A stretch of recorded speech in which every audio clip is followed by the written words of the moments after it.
ذوالحج کے جو پہلے 10 دن ہیں وہ بہت ہی برکت والے دن ہیں، بہت ہی برکت والے دن ہیں۔ رمضان المبارک ایک ایسا مہینہ ہے جو کہ ہے ہی ایمان کو بوسٹ کرنے کے لیے، سال بھر کی کوتاہیاں، سال بھر کی غفلتیں، ان کو دور کرنے کے بعد انسان کو ایک مکمل طور پہ روحانی طور پہ ریسیٹ کر کے، ریفریش کر کے کا مہینہ رمضان کا مہینہ ہے۔ لیکن ہم میں سے جن لوگوں نے 2020 اور 2021 کے کووڈ کو دیکھا ہے، وہ یہ اب خوب جانتے ہیں کہ ویکسین لینے کے بعد پھر ایک بوسٹر بھی لینا ہوتا ہے، تو بوسٹر بھی چاہیے ہوتا ہے اس کے ایفیکٹ کو فردر ری انفورس کرنے کے لیے۔ تو اللہ سبحانہ تعالیٰ نے رمضان کے ریفریشر کے بعد ایک بوسٹر بھی رکھا ہے، اور وہ بوسٹر جو ہے وہ ذوالحجہ کے پہلے 10 ایام ہے، دن رات ہے، بہت ہی برکت والے رات۔ یہ ایام جو ہیں، جو دن رات جو ہیں، یہ سب کے لیے عام ہے۔ ایسا نہیں ہے کہ صرف وہ لوگ جن کو حج پہ جانے کی سعادت ملتی ہے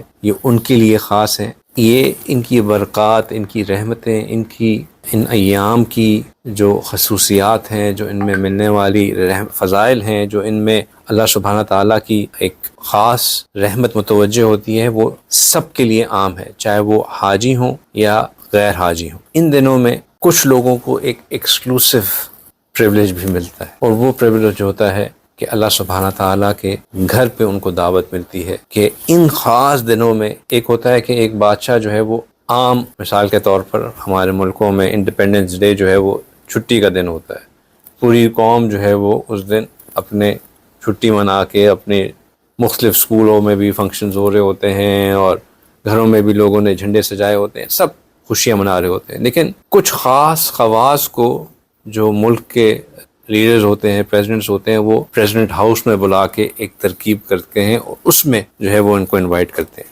تو سیلیبریٹ تو سبھی کر رہے ہوتے ہیں، لیکن کچھ لوگوں کے ساتھ، خاص لوگوں کے ساتھ جو بڑے ہیں، وہ اس کو سیلیبریٹ کر رہے ہوتے ہیں۔ اسی طرح حج کے جو ذوالحج کے جو یہ ایام ہیں، یہ ہیں تو خوب سب کے لیے، لیکن یہ جو جن لوگوں کو حج پہ آنے کی سعادت ملتی ہے، یہ ان کے لیے ایک بہت بڑی سعادت ہے، کیونکہ یہ وہ پھر اللہ سبحانہ تعالیٰ اپنے گھر پہ بلا کے ان ایام کی جو رحمتیں ہیں وہ ان کو اس سے فیض یاب فرماتے ہیں۔ یہ جو حج کا سفر ہے، یہ سفر عشق و مستی کا سفر ہے۔ اللہ سبحانہ تعالیٰ نے اس سفر کے لیے جب حکم فرمایا تو کہا کہ وہ اتم الحج والعمرۃ للہ، کہ جب تم حج اور عمرہ کرو تو اس کو اللہ کے لیے کرو، یعنی کہ اس کو خاص اللہ نے اپنے لیے کہہ دیا۔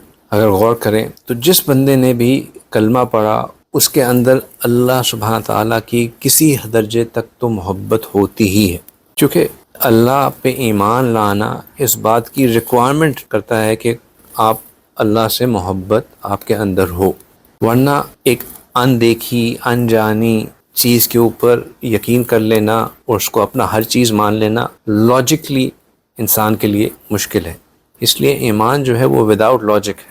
ایمان کا تقاضا لاجک سے ہے ہی نہیں، اس کا تقاضا ہے ہی دل سے، اور یہی وجہ ہے کہ جو کامل ایمان رکھتے ہیں وہ اپنی محبت میں بہت شدت رکھتے ہیں۔ والذین آمنوا اشد حبا للہ، کہ جو ایمان والے ہوتے ہیں، جو مومنین ہوتے ہیں، وہ تو اللہ سے شدید محبت کرنے والے ہوتے ہیں، ٹوٹ ٹوٹ کے محبت کرنے والے ہوتے ہیں، دل کی گہرائیوں سے محبت کرنے والے ہوتے ہیں، اور جو کام محبت سے کیا جائے اس کا پھر مزہ ہی کچھ اور ہوتا ہے۔ یہ جو حج اور عمرے کا سفر ہے، یہ بھی اللہ نے کہا کہ اس کو اگر کرنا ہے تو اس کو میرے لیے کرو، اس لیے کرو کہ تم مجھ سے اپنی محبت کے اظہار کے لیے کرو۔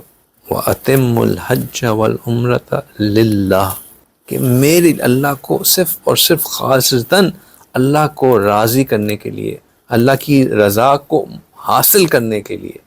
اس کا مقصد یہ ہو کہ مجھے اس حج کے بعد اللہ مل جائے۔ ہمارا سوال یہ ہو کہ یا اللہ میں آپ کو کیسے پاؤں گا، اور دل میں جواب یہ ہو کہ یا اللہ جو آپ اپنے گھر بلا رہے ہیں، تو گھر پہ تو بندہ اسی کو بلاتا ہے جس کو کچھ دینا ہوتا ہے، جس سے کوئی تعلق ہوتا ہے، جس سے کوئی محبت ہوتی ہے، ورنہ غیر کو تو بندہ گھر کے قریب بھی نہیں آنے دیتا۔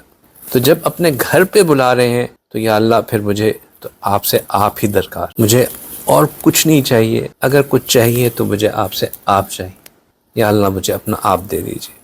دیکھیں اسی بات کو ایک اور طریقے سے سمجھتے ہیں کہ جب کوئی کسی سے محبت کا دعویٰ کرتا ہے تو محب کہتا ہے کہ میں اس محبوب کی محبت کو جانچتا ہوں.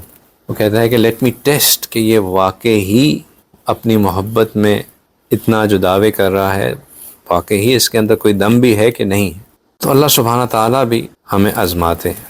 اب آزمائش کے دو طریقے ہیں، ایک جانی آزمائش اور ایک مالی آزمائش. محبوب کو جو ہے وہ گفٹس بھی دینے ہوتے ہیں اور پھر آخر میں یہ بھی کہنا ہوتا ہے کہ اگر تم چاہو تو میں تمہارے لیے جان بھی دے دوں. تو پھر بات جا کے کہیں بنتی ہے. تو اللہ سبحانہ تعالیٰ بھی رمضان میں ہر چیز کا ریوارڈ اتنا زیادہ بڑھا دیا کہ لوگ کوشش یہ کرتے ہیں کہ رجب اور شعبان میں ہی اپنی زکوٰۃ کیلکولیٹ کر لیں اور جیسے ہی رمضان داخل ہو فوراً رمضان میں ہی نکال دیں. حالانکہ کوئی ضروری نہیں ہے کہ رمضان میں نکالیں، لیکن چونکہ اجر بہت زیادہ ہوتا ہے اس لیے لوگ رمضان میں نکال دیتے ہیں.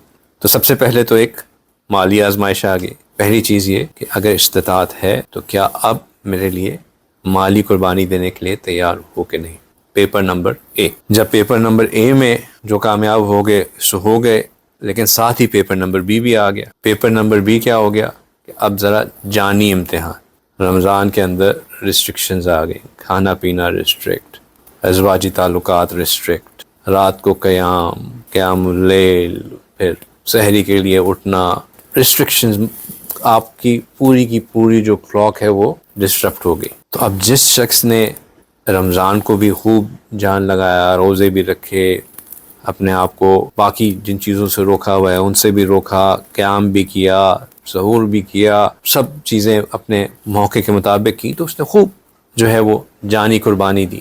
تو اللہ سبحانہ تعالیٰ کہتے ہیں کہ جس شخص نے پیپر اے بھی پاس کیا اور پیپر بی بھی پاس کیا تو اب اس کو انعام دینے کا وقت ہے. اور انعام کی ڈفرینٹ کیٹیگریز ہیں. تو جو ہائیسٹ کیٹیگری کا انعام ملتا ہے وہ یہ ہے کہ پھر اللہ سبحانہ تعالیٰ حج کے موقع پر انسان کو اپنے گھر پہ آنے کی دعوت دیتے ہیں. تو یوں سمجھیں کہ یہ جو حج پہ آنے کا موقع ملتا ہے یہ اللہ سبحانہ تعالیٰ کی طرف سے ایک انعام ہوتا ہے کہ میرے بندے جو تو نے شعبان رجب میں جو محنت کی، پھر رمضان میں تو نے جو ایک اپنی دل و جان سے میری محبت میں اپنے آپ کو لگایا، تو اب اس کے انعام میں تجھے اپنے گھر بلاتا ہوں. یہی وجہ ہے کہ شوال کے شروع ہوتے ہی آپ حج کی عمر نیت سے جو ہے وہ احرام باندھ سکتے ہیں اور جا سکتے ہیں. تو یہ اللہ کا ایک انعام ہوتا ہے. حضرت جی فرماتے ہیں کہ اس کی مثال کچھ یوں ہے کہ جب کوئی بڑا کرکٹ کا ٹورنامنٹ ہونے والا ہوتا ہے اس سے پہلے ٹرائلز ہوتے ہیں، چھوٹی چھوٹی انٹر کمپنیز کے یا چھوٹی چھوٹی ٹیمز کے آپس میں مقابلے ہوتے ہیں. جو ان ٹرائلز میں یا ان چھوٹے میچز میں اچھی پرفارمنس دیتا ہے اس کو پھر بڑے ٹورنامنٹ کے لیے سلیکٹ کر لیا جاتا ہے. تو بالکل یہ جو رمضان ہے یہ بالکل ویسے ہی ہے کہ جو اس میں اچھی پرفارمنس دکھاتا ہے وہ سلیکٹ ہو جاتا ہے کہ بھائی آ جاؤ تم اب حج کے لیے آ جاؤ.